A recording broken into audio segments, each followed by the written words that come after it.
Yo, what it do? Welcome back to a brand new episode of You Can't Sit With Us Radio, featuring myself, as always, El Ambitious, aka the kid that never sold dope, aka the Black Boondock, aka born in the 1900s, aka Happy Gilmore, aka chilling like a booger, and the one and only. Don't call him a DJ, man. Call him Q, the mother-loving DJ. What's going on, man? What's going on, bro? How you feeling? Pretty good, man. How you doing? So you feel Hey, you okay? Like, what's up? Dog, trying to recover, bro. I came, man. I'm working, So of course everybody know I DJ. I do weddings on weekends, man. And so I'm coming back last night trying to, unload my stuff out the car, bro. And I don't know, like, if my speaker fell out the wrong way out my trunk or something, but that joint fell right onto my foot, man. And that was like, bro, I ain't experienced no pain like that in a minute. I was out there like, and you ever fall in public, right? Yeah. And when you fall, like, immediately you look at other people to see if they saw you fall. Like, that's how I felt, like, trying to look around at midnight in my neighborhood, trying to see if somebody saw me drop the speaker on my foot. Like, nobody. Nobody at all. Nobody was there. So if I was like in dire pain, there would have been nobody to help me at all. But yeah, man, I'm just trying to take it easy, man, and get better for sure, because we got stuff to do next week. Right. It swell up on you, man, a little bit around like my ankle, and I'm kind of taking it by day. Like, if it's not feeling better tomorrow, I might go get it looked at, but hopefully, we'll be good by then. Okay. Yeah, man. I hope you get better, man. Appreciate that, man. Just sorry I couldn't be there. But man, what else you been up to, man? I feel like, so I was at Sonic the other day, right? Okay. Man, I feel like I got gypped, bro. They done went up on prices at Sonic, bro. I was trying to get a milkshake. Man, it used to be a medium, now it's a small. They got a small that's a medium now. And that must cost like $5. And it's small, no, they man. Definitely taxing. And I'm gonna keep it a bean. Sonic is not where I'm running to grab my ice cream, so they really can't. It just be that. Close by, man. Yeah, no, I feel that. No, they Sonic definitely be whacking. I know, like, I used to go on the app, and for sure, I definitely was getting ice cream for like $3, bro. They surely have gone up. They definitely don't went up. That was randomly too, cause the last time I went down there, it was the same price and everything. I just went down there again, and it just went up. Like a small, and then like a regular small is like $3, and a medium $5. You might well just get two smalls or something. Yeah. Crazy. Hey, man, you was talking about talk to us about your barber situation, man. Oh yeah, with barbers, bro. Man, yeah. Well, not yet. I ain't had time yet. But my barber all of a sudden wanted to be a minister now, so he said he wasn't cutting hair no more. So yeah, that was out the blue. Nah. Like, okay, so let's run this back from the top. Like, so did he just call you out the blue, or he hit you with the text, or how did he let you know? Yeah, he hit me with the text, because I had hit him up. I was trying to get a cut like this weekend, but then he just hit me. I had hit him up. He said, he's going into ministry now, and so he done. So he hit you when you was ready for the cut. Right. He put you behind. Yeah. That's disrespectful. I'm like, nah, you could have sent me the text when you first made the decision. Exactly, because I only go to the barbershop like once a month any day away, so I don't go all the time. So I wish I could have that luxury of going once a month. I just barely am good off going every other week. I was every other week. I always decide or contemplate going weekly, bro, because my hair, like, it really gets ridiculous. Yeah, mine's grow out. I just, man, as far as because you don't shave your beard and stuff, or you let the barber do that? I mean, no, I used to let the barber do it at that point. I mean, I could, but I don't know. I don't know. Like, okay, bro, let me talk to you. Like, haircuts are like the ultimate experience for me, bro. I feel like, as a man, especially if you're somebody who goes to the barbershop now, like, if you have the kind of hair where you don't have to, then cool. But, like, if you hit the barbershop, bro, like, the barber is probably like that's like the highlight of my week. You feel me? Like, I go to the barbershop and I've been waiting for this all week on me. Like that's really top quality right there. That's like how when women go get their nails done and stuff, and they really so they get their hair done. Barbershops is up there, bro. One of the best feelings for a man of all time. No cap. Oh, man. See, I used to have a fro anyway, so I just let my shit grow out if I don't want to go to the barbershop. I had the fro, bro, and then it got hot, and I was like, yo, I'm not with this no more. I had to get rid of it. Oh my god.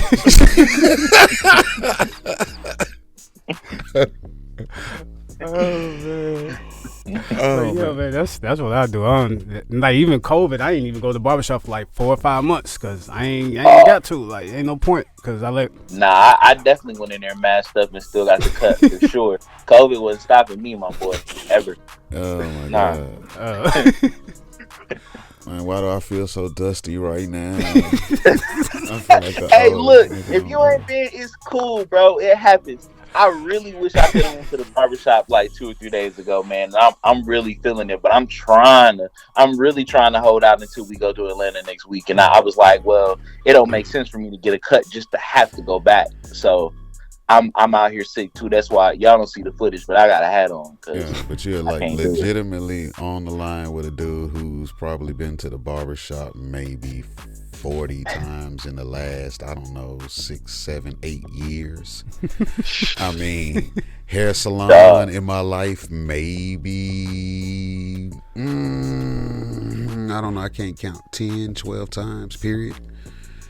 Yeah, so this is like so foreign to me, guys. Like, real talk, I'm sitting here like, what is this conversation every 2, 3 days? Bro, what is that? Who can afford that? Y'all talking? Look, it's I'll put it in the self-care category, man. Like some things I gotta pay the bill for, and haircut I will gladly drop. And that's another thing, man. Prices have gone up for haircuts, for sure, bro. Like I remember, man, probably not even 2 summers ago, bro, I was getting a haircut for $25. Like and that's steep. That was steep for me. I was like 25. Woo, I really just want to give you the dub and call it a day, but 25, I'm gonna give it to you. So man, $5 haircuts are definitely just it's not even in your purview. Okay, it's nothing. Like 25, your barber not even getting out the house for 25. Bro. He's not coming out. They charge kids 25. Yeah, man, that's crazy, dog. Like, a haircut is dang near $50, bro. Like, and that's not for like a top quality crazy haircut. That's just for the normal cut you get every 2 weeks. Like, it's crazy, man. And shout out to Jerwin. Like, I really appreciate him because he really do his thing. But well, I'm telling you, man, send that little $45 cash app, my boy. It is not pleasant. I like speakeasies. You ever heard of that? Speakeasy, I feel like I had. Okay, so it's like old timey barbershop, blah blah blah. They put on a show.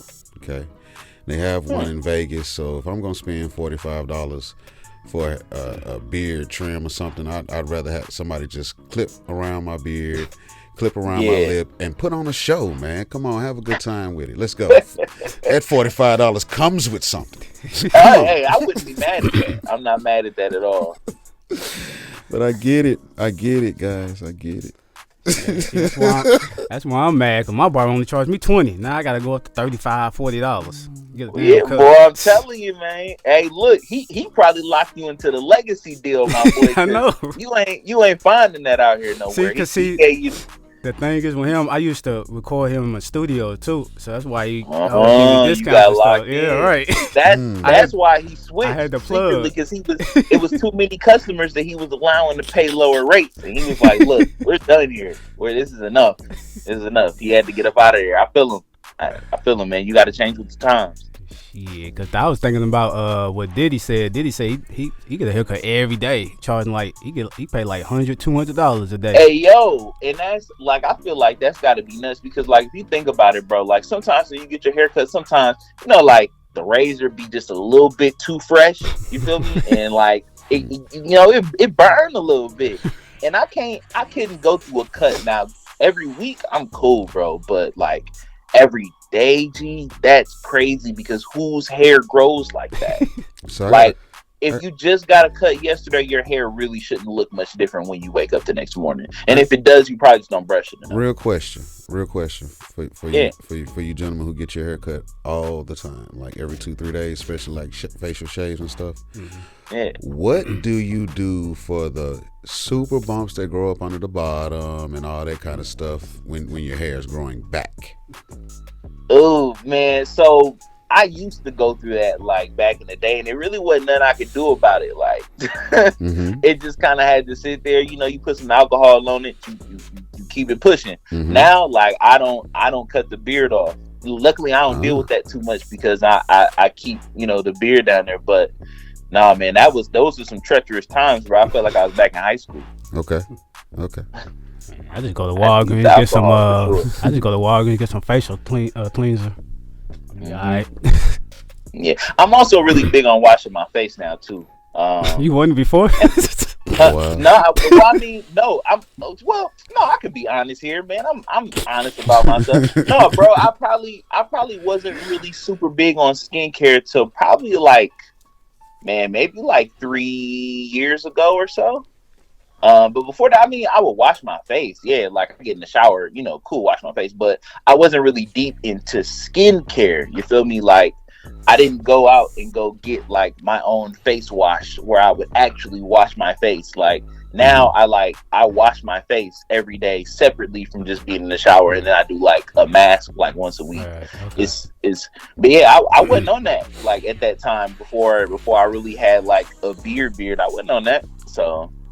I mean, hey, I can be honest here. We gotta go find us a barbershop podcast. No cap. Hey, now yeah, then they gonna say you trying to be like LeBron. They don't even talk barber though. I'm talking about like an actual. Oh yeah, true. But I think that would be fire though, man. Yeah. Like some of the best conversations I've had in my life has been at a barbershop. Yeah. Like, I feel like that's probably the same for most black men. Right. It was definitely the place where we challenged our own ideas. Facts. The things that made us stronger for later, for this time. And that space is gone for men. It really is, man. It really is. Society and just community has changed so much, bro. And a lot of the times, and I feel like back in the day, when you went into the barbershop, you was really surrounded by the same people every week. Everybody had the same schedule. They all did the same thing. You talked to the same cats. Now it's just like, man, you come in, everything's appointment only. It's you and the barber, that's it. And you get your cut and you leave. It's not like it was back in the day. It was a counter to the way the streets spoke through the salons.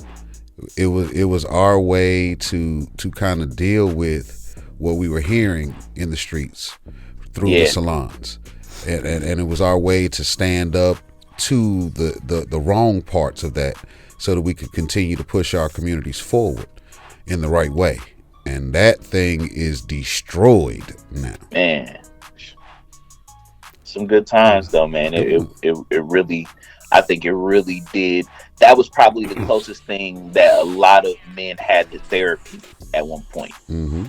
Fact. Like we still even today, like we ain't out just, everybody isn't out seeing therapists. Of course, I am pro therapy. If that's, what you do, then for sure get to it. Like everybody needs to, have a place to vent and to let loose. And I feel like a barbershop was that at one point. No matter how old you were, you be a teenager going there talking to a bunch of older men, and they really put you on game, and you discover a lot about yourself and the world and just how we live. The place to let your ego fly free without judgment. There was no retribution for you being who you were in the barbershop. You can be Superman, and when you walked out the door, somebody that believed in you would hit you up. Everybody else would joke on you and go on about their way. Slap the chair and keep it moving. Yep. You promoted your businesses, yourself. You became through the barbershop. That's the salons. Yep. Yeah, man, can't do nothing no more. Can't drink strawberry lemonade. Can't smoke hookah. Can't do nothing. Wear pink. Man. say Hey, something man, wrong about somebody's was my child joint who's when about to Pink cross was the in. street. I mean, it goes on and on and on. Yeah. Yes. But we do have power, fellas. Right. We got great power. Yes, You we just do. don't know it. Man. Man, we don't spend 15 minutes on hair. That's crazy. No, man, that's good. how the intro's supposed to be. Yeah. You feel me? That's how we really supposed to start it off. All right, man. So I'm gonna let the guests introduce themselves, but this is what I'm gonna do. I'm gonna do a pre-introduction. So yeah, as always, we keep the most amazing, talented, dopest, spectacular guests on the show, and today it's like no other. Man, y'all better stop playing with us, man. I told you we don't just interview artists all the time, man. We get everybody. Check our discography, man. We out here, man. We interview everybody. Today we got a poker player on the show, and yeah, man, I'm gonna let you introduce yourself. All right, everybody. My name is Alexius DeAndre Gooch, a.k.a. the first name I gave myself for not knowing who I was, Delicious DeAndre Gooch, a.k.a. Andre, as nicknamed by my family, a.k.a. Gooch, as chanted as we played sports throughout our life, a.k.a. Mr. Philosopher, as I see life, a.k.a. this nigga is a character from the day I was born. And there are many other AKAs, such as AKA ladies love licking the gooch. We all right today? Are we all right? All right. Well, we glad you're here, man. I've been here for a while, boys. Most notorious intro I've ever heard. Really top of the line, top quality. Man, how you doing though, man? How's everything? Man, life is great, gentlemen. My family is growing. This city is growing. Mm-hmm. People's minds are expanding. I am pushing further in my life than I ever could dream of. Life is good. The cup is half full. It could be so much better. And that's the part that saddens me. But we count everything joy, correct? Yes, right. All right. Mm-hmm. All right. So, well, let's get right into it. Tell us a little bit about yourself and what you do, and we'll just kind of go from there. All right. So, I've been in Nashville pretty much all of my life. I've been married for about 24 years, give or take. I've got 5 kids and a grandbaby. Okay. I've done everything that was possible in order to push our way through whatever was going on in this city. And when I say whatever, I mean I had to use every single thing inside of me just to stay out of jail by grace, just to push my family to get up and get out of bed to go to school. In the beginning, I was a taxi driver because my wife didn't drive, and I took my wife to work and my kids to school, and I cleaned the house and I cooked meals, and then at night I would wake up and figure out ways to make money. Fellas, I'm talking about I was here in this city when we were understanding the school to penitentiary program, but hadn't quite seen the true results and effects. I was here when oh my gosh, so much in 43 years. But at the end of the day, for most of us, it was always making a way out of nothing. And it still continues to be that way, but in a different way here, in a softer way. For those who don't have 4 or 5 kids and a grandbaby, or 15 kids for those who have gotten to the other side, fellas. But as it relates to poker, my background and my training, all of the many fights that I had to fight, I mean, if you look, I've gone to so many different schools in my life. That means that there was a new fight, a new challenge. So many different neighborhoods that I lived in, it was a different fight and new challenge that I had to overcome just to survive. Do you not understand what it means to play all sides of the fence at the same time and not be the police at all? All right. I mean, everybody can swear and attest that I'm some type of snitch or something, when in truth, I'm just somebody trying to get on with my way, to feed my family in the right way, to stand up on my own, to take care of my own. And everybody and their mother, including in the poker world, once they see you have some type of potential, getting in the way or wanting to be on your side for a moment, and then they understand something different, and then they make a different move, and that's in your way from whatever plan you have going forward. And by God's grace and mercy that I was taught from my grandmother, man, for some strange reason, man, he always has your back, and there is a way that you don't even see. You just need to either go forward real fast or sit at home and chill. Those are your only two options. Yeah. So I wanted to ask you, go back for a sec. You talked about the growth of Nashville. Do you consider the growth of Nashville a good thing? Depends on where you sit and what you understand. Okay. If we're talking about, for my grandmother, growth of Nashville is scary in a different way, because for her, it means, her losing her home. So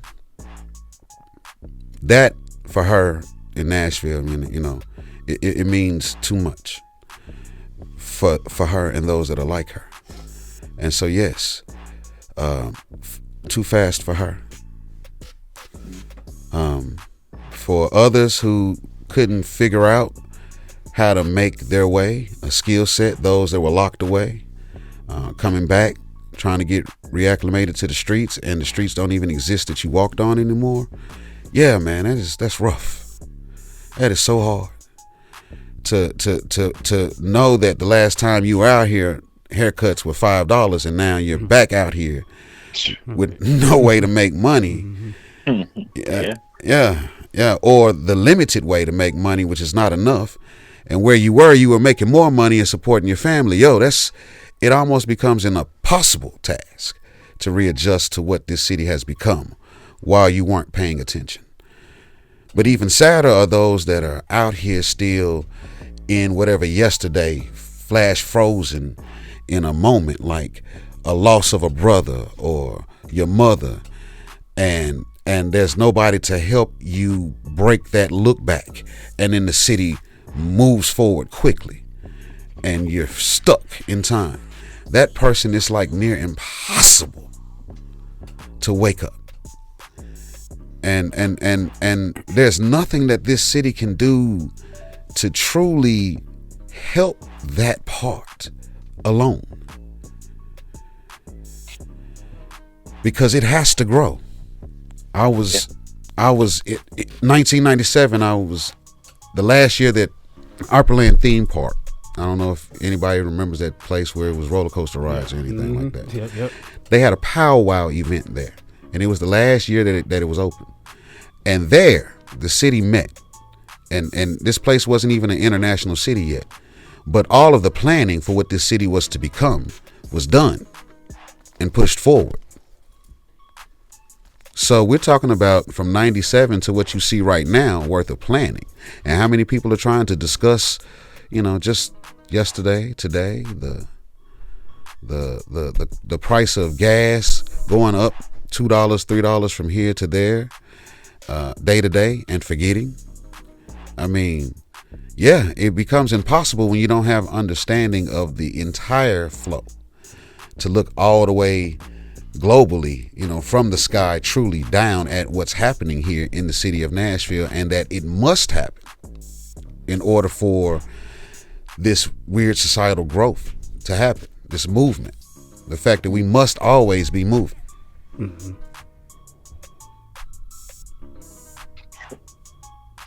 And so let's talk about how you got to this point. So like what was your childhood upbringing like?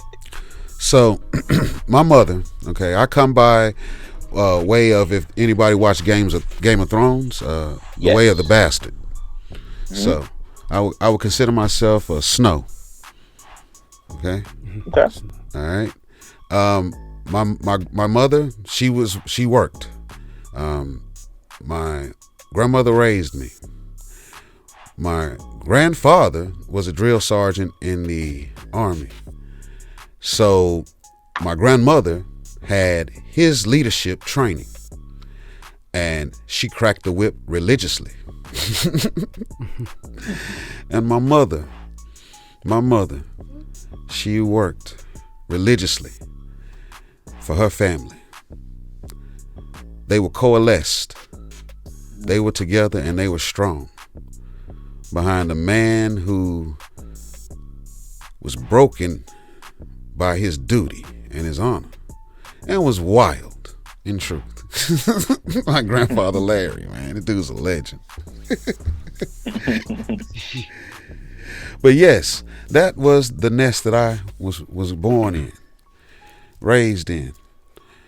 It was interesting to have a nest with two parents that were both female, and then my grandmother, female, to raise me, which meant that I was exposed to all of the feminine things, such as, instead of being a Boy Scout, I was a Girl Scout. All right. That's because my grandmother, she did the Girl Scout things. Yeah. So, and she believed that whatever she was doing, we needed to help out. Yeah. So, I didn't get to go hunting. I didn't get to make fires. I was bobbing for apples and selling cookies.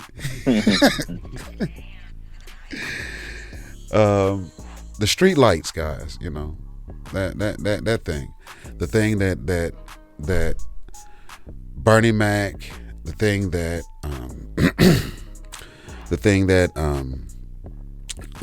my other comedians, the Three Kings, talk about, that their mother gave them that upbringing, you know. But it was my grandmother giving me that same upbringing, but my mother showing and blazing a different path.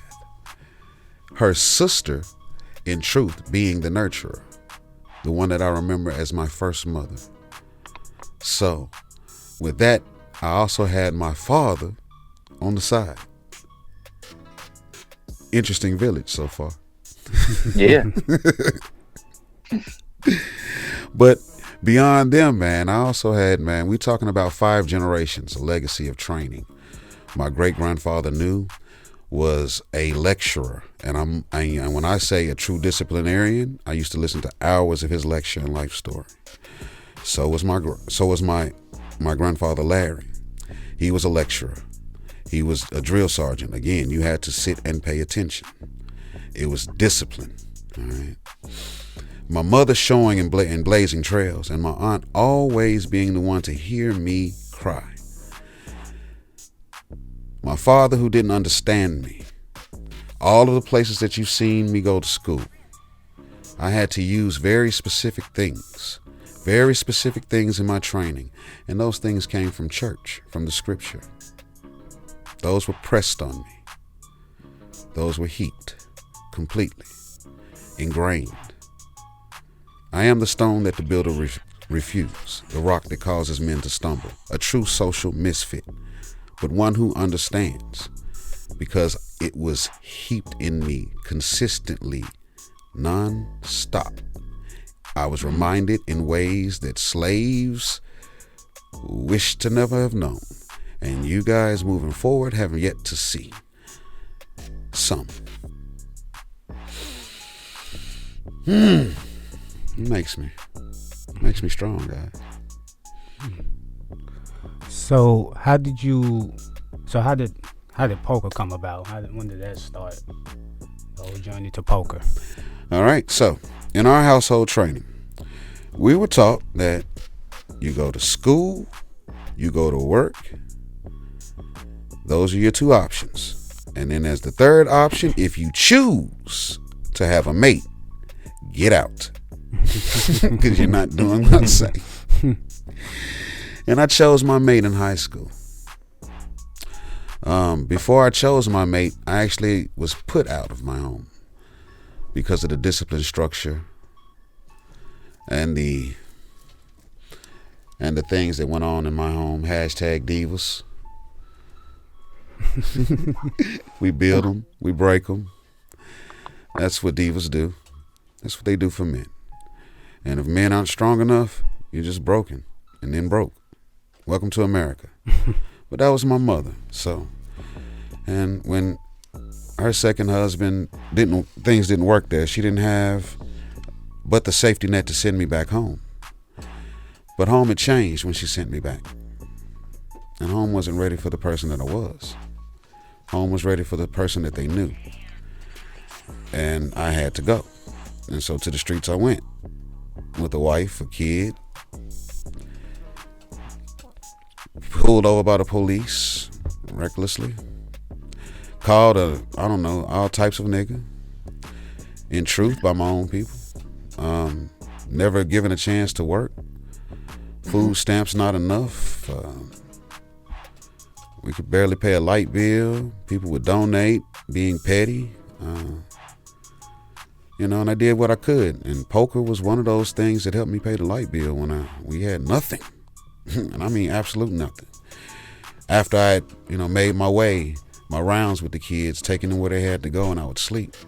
Then the night would begin, and that would be my hustle to help the ends meet, man. It was I still cry. I can cry right now.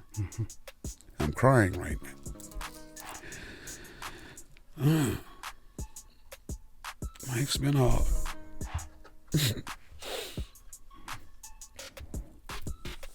It's hard when you have dreams, not for yourself, but for everything to come after you. Stuff you can't even see. How do you shape a world around you for the seeds that you do not know? Yeah.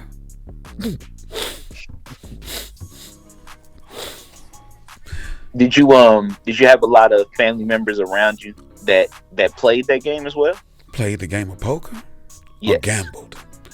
Because for the black man here, we can say both. No, let's say simply. Okay. To pay the bills when no one will let you work, when no one will give you what you need to eat.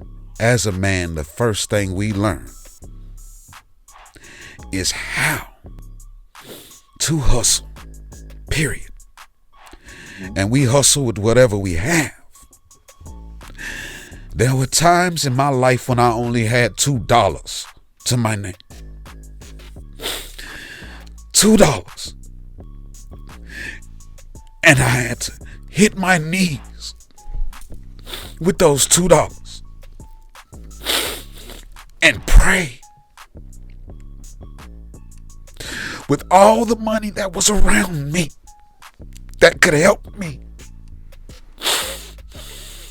All of the pettiness and suffering that was around me. With $2 to pray for $350, $400 to pay a light bill.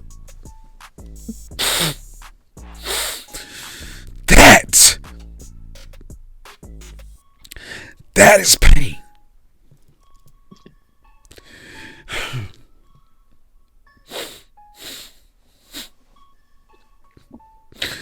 To have that suffering repeated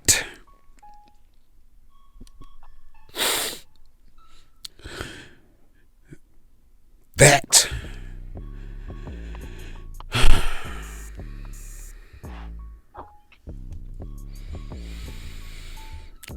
and then to see it again willfully is why I still cry today.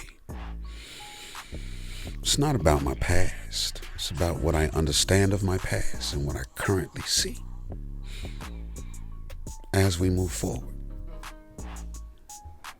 As my kids now step straight into the same exact trap. because I couldn't get out of them in time.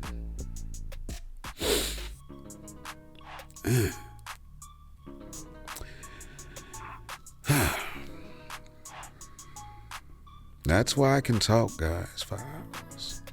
Which place do you want to go? How far do you want to expand?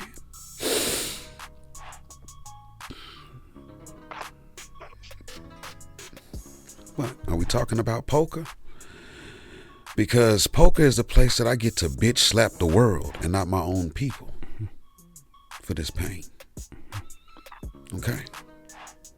That's my poker. If I tell you my story, you'll know my poker. My poker face is right now what the people in the room can see.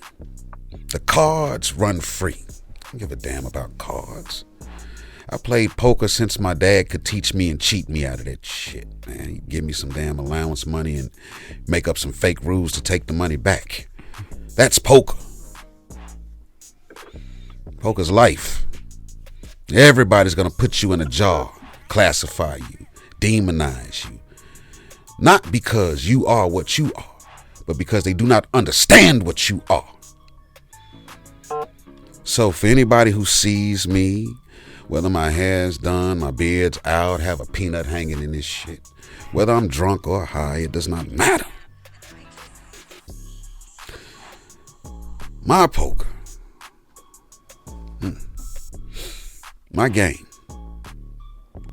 is truth with love. As I have lived 43 years with stripes and scars that I refuse to cover with tattoos so I can be reminded of the dummy box of the phone you can disconnect from. My mother snatched me away from that. She was so cold with it. Threw a shoe in my back because I couldn't hear her talking while I was looking at the TV. And all of a sudden I woke up and I could hear her voice all the time. Not just her voice. All the voices around me, even while the TV was on. Woke me up. Long time ago. But hey. Sorry. I ramble. Nah, you good, man. Yeah, for sure. Good. Yo, welcome back to You Can't Sit With Us Radio, Q. Alexius, so what are some of the things that motivate you? I wouldn't even say just in poker, but in life in general. If I'm being honest, the only thing that truly motivates me is having the ability to break chains and passing that along to others who need it.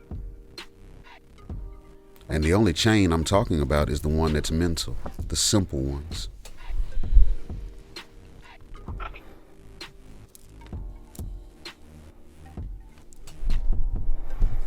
Oh, my bad. Do I need to elaborate? If you want to, my bad. I was trying to get some things going. My bad.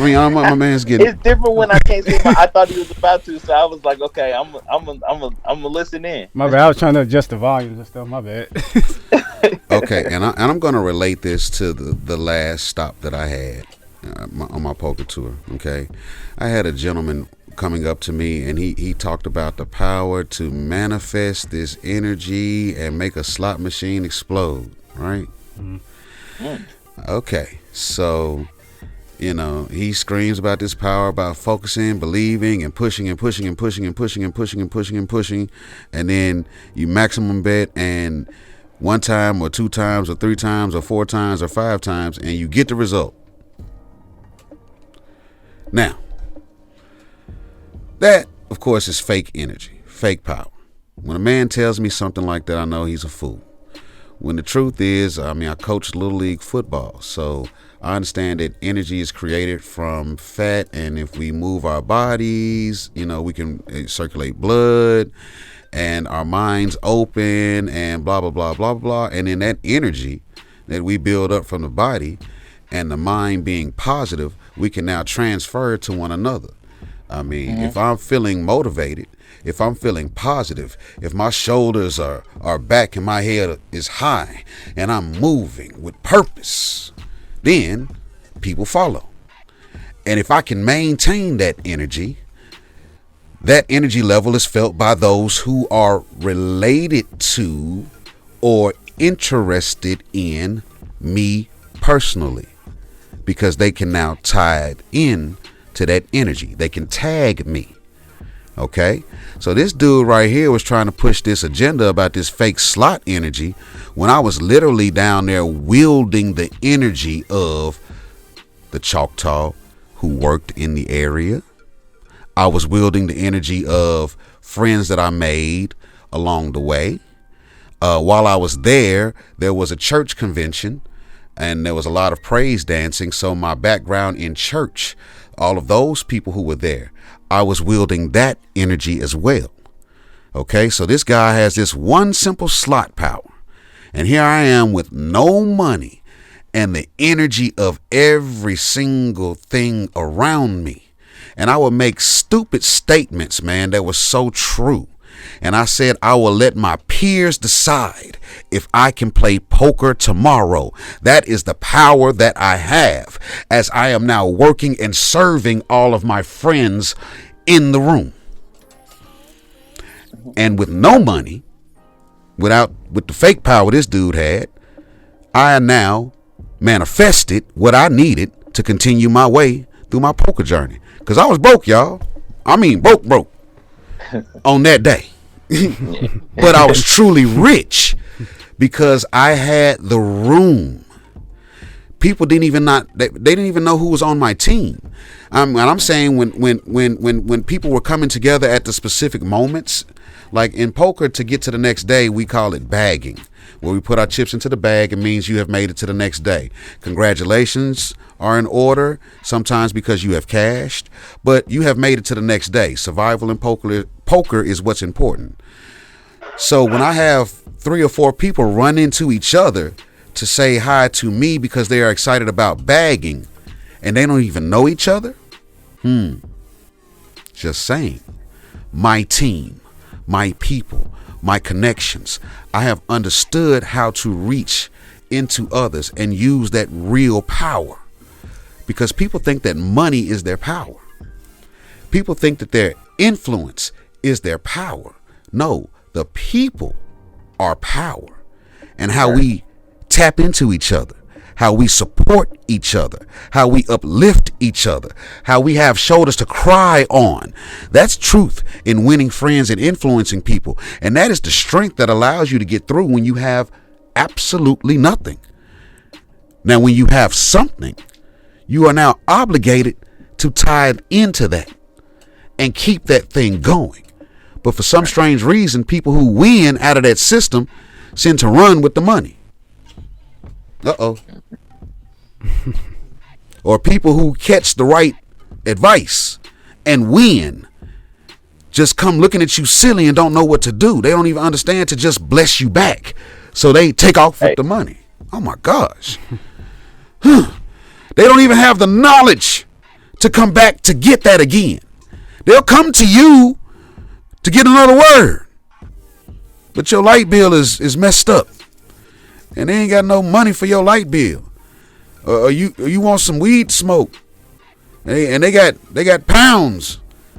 They got trucks going all across the country or whatever, and they want to hand you a small sack, but then want to figure out how they can dispatch their stuff from you. Man, come on. Oh, world is sick. Jeez. Definitely sick. Definitely. So I wanted to ask you though, as far as like before you go into like a poker match, like is there anything that you do, as far as like listen to music? You do anything like a regiment that you do?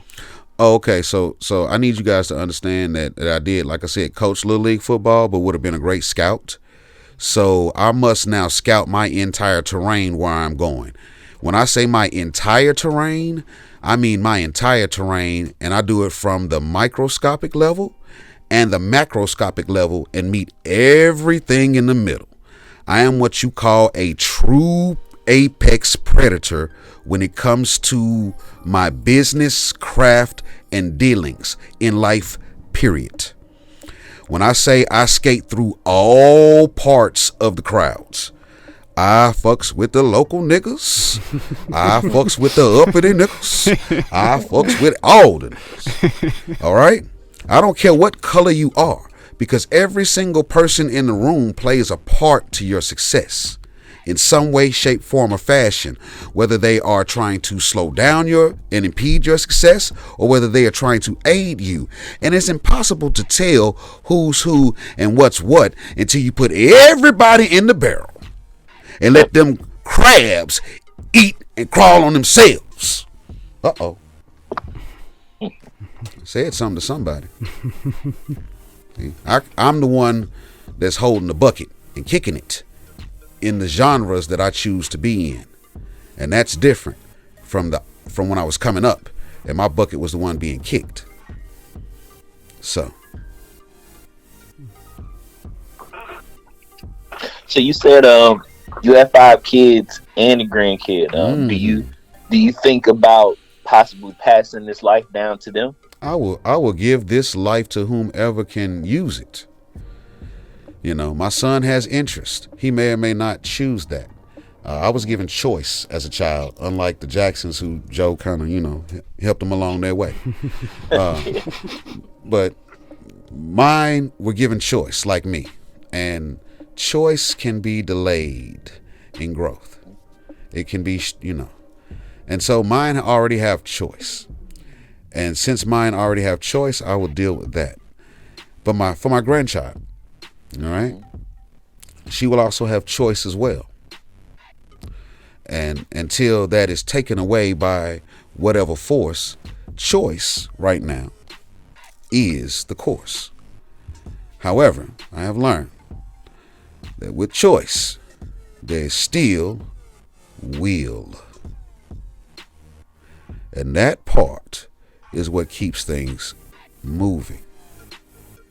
So, while everyone makes their own choices, I will a lot of things.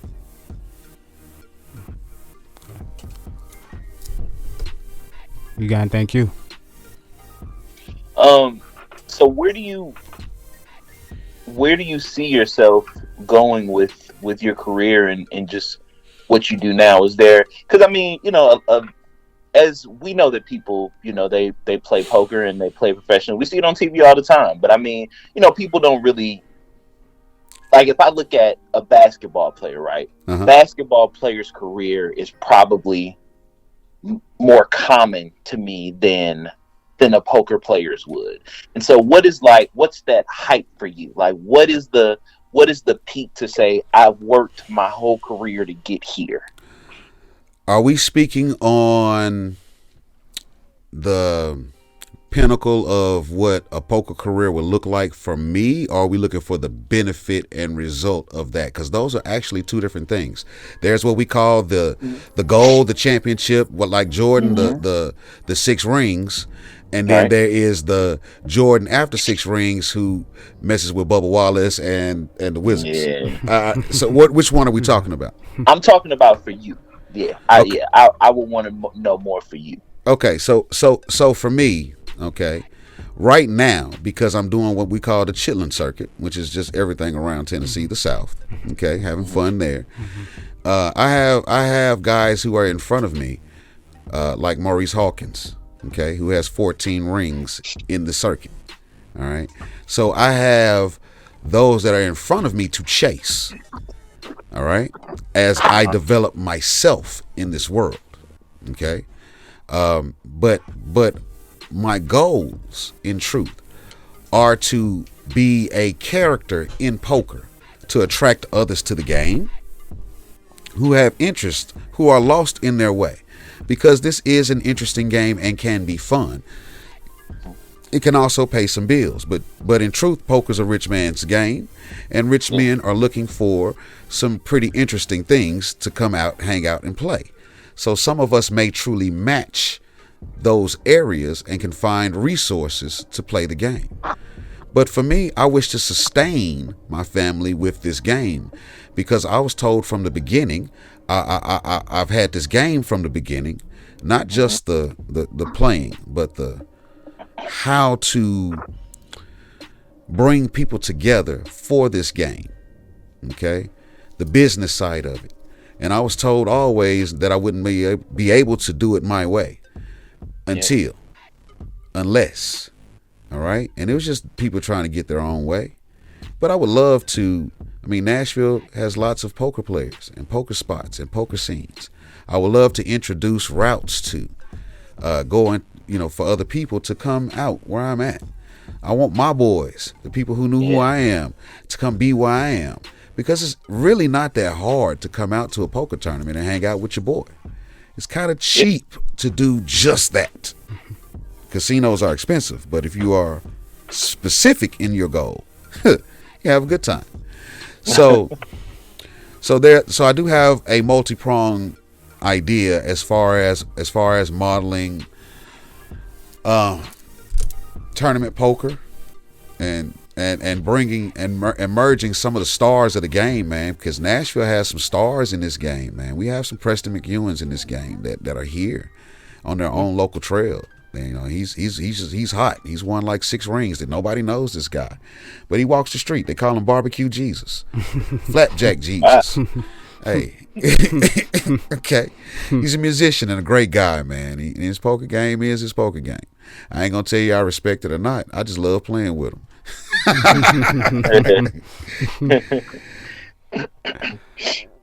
All right, so who you listen to? Like, what's some music you listen to? Favorite artists? My favorite artists are the artists that speak to whatever I am dealing with in the moment. Okay, Kevin Ross, I keep playing him. Want to be great. Okay, he has a couple of other tracks that come together that have a lot to do with my relationship side. That keep in touch part, because I'm on the road a lot, and my wife maybe not understanding our relationship at that moment. So I play that one, letting her know that her love of her life is still right here. Whenever she wakes up from whatever she's going through, just hit me up. I'm right here, like from day one. And I said she was the greatest person in life for me. I also have what's Jasmine Sullivan and Whole Like Me, her. Mm-hmm. All right, so when I feel mistreated, that song right there is constant in my ear, because at the end of the day, we all love attention and somebody to hear us. Mm-hmm. So if I can't hear that from home, now I'm whoring for that attention. Not even for the other parts that come with that attention, from male or female, but just simply to be heard. So it gets misunderstood in the ears and the echoes, but it has significant meaning once you actually meet friends and win people. And I've won some friends out here, so much that my phone could ring, except for when I'm home, I can't make it ring because it causes some other okay. But yeah, so it depends on my mood and my moment, man. But I'm definitely about life, growth, wealth, health, those things. If I can lose myself in the music in the moment, you own it. You can never let it go. I can also be big pimping, spending cheese. But I am truly a pimp by blood. I don't like the way people feel about that line, but it truly means I promote. I give people their flowers while they are on earth. I refer you to places of growth that match you. I coach. I uplift and upbring people to be what they are trying to be. That's what that line simply means, even with the negative connotation that is given. Put me on. So today we're introducing the You Can't Sit With Us drink. Tastes like candy. Right? Tastes like candy. So not only do we have like the family friendly version, right? But we also have the one that's got some alcohol in there. Just a little something for you, I mean. A little something nice for you. Just a little something. So we are launching that, and you're able to get that as we speak right now on the website, which our website is sweetblessingstreats.com. And then I believe it's on y'all's website too, right? Yeah, we can. Yeah, you can definitely head to our IG and find it there for sure. Y'all be able to hit the link. I've already had some people hit me and make those purchases. So please make sure y'all tap in, get the drink. I done tried it. It's fire. I know you're probably not gonna take my word because it's me and it's our drink, but it's really fire. So, yeah, don't be cheap, man. Alcohol version only $7. The original $3. Hey, yo, man. and that was a really good point though. I feel like we made it super affordable for people because I mean, any other people that let alone they're even making their own drink, they're not charging you that low amount. I think we made it super convenient. So make sure you get your drink on for the holidays. You feel me? And again, we're gonna deliver it to you. So you don't have to really do much. Just need to have your ID so we can see it. But that's about it. Yo, welcome back to You Can't Sit With Us Radio. So, Alexius, Gooch, it is time for random ass questions. These questions have absolutely nothing to do with what we talked about today. Are you ready? No, but let's go. All right. First question. We ask everybody. It's our famous question. First off, I got to ask you, are you an avid cereal eater? Have you ever eaten cereal? Is that a thing that you do? No. So you never eaten cereal? I have eaten cereal, but avid was the first question, and the answer is no. Okay, because this is a follow-up question. Let's go. So, are you the type of person you eat your cereal right away when it's crunchy, or do you let it sog up a bit and eat it? Okay, so when I eat my cereal, it has to have a specific type of sogginess. So I have learned to scoop from the bottom of the bowl where the milk is so that the dry stuff at the top can now turn over into the milk and I get that nice, crisp, crunchy, kind of soggy. Let's go. Yeah. Come on. Talk that talk. Yeah. When I'm eating. But go ahead. You ain't never warmed up your cereal, have you? With the milk? Yeah. No. Now, I have let it sit for a while and it gets super soggy while it was full, and then it expand and spill out over the table, and have slapped my Captain Crunch. I'm trying to tell you. Real. I see. Next question. I got a lot. I'm trying to figure out what I want to go with. Okay. Which superhero villain do you think would make the best therapist? Superhero villain, best therapist.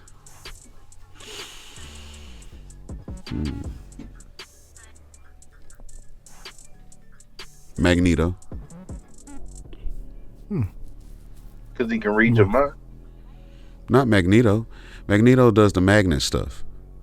Oh yeah, I'm tweaking. Oh yeah. He make the best therapist, because the moment you had a psychiatric meltdown or something, he can trap you with the metal stuff and hold you and resist you, and then just let you get it out. And then once that's over with, then can talk reason.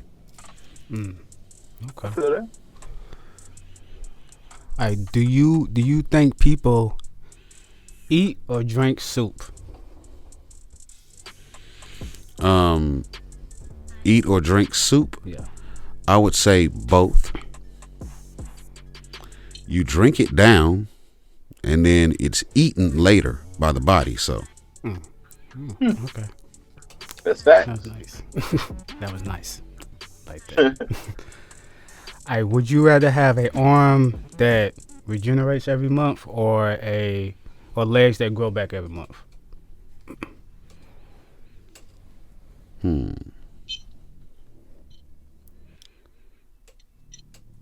Arms or legs that regenerate?